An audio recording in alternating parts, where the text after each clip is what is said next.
inverse function, get their derivative, and then we'll take questions. Okay, without further ado, let's go straight to the business of the day.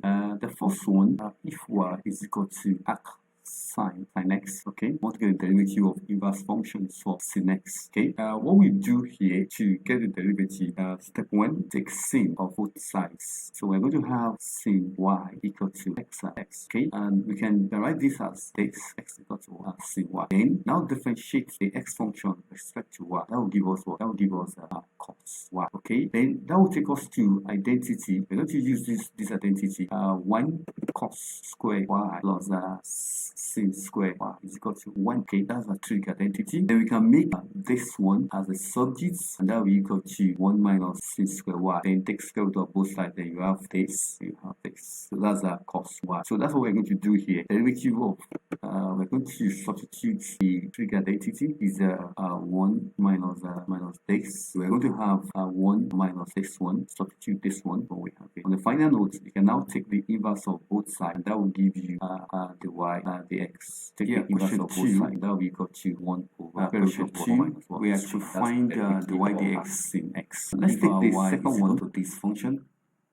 Arc cos 6x. We can solve this in two ways, and then and that will be equal to, without wasting the time, that will be the y dx will be equal to that's for solution. Y dx will be equal to, we know the derivative of arc cosine x, which will be equal to minus 1 minus over square root of 1 minus 6x squared, and then times 6. Let me explain that. Don't forget the derivative of this one. Okay, the derivative of this one will give you minus 1 over what? Over square root of what? 1 minus what? X squared. Okay, so in this case now, our x is what? Is 6x. So we just square that, and then times the derivative of the composite function times 6, and that finished that. But if you don't like this one, you can also solve it in another way. Okay, let's look at another way to solve that. The y can be arc cos v, and that v is equal to what? 6x.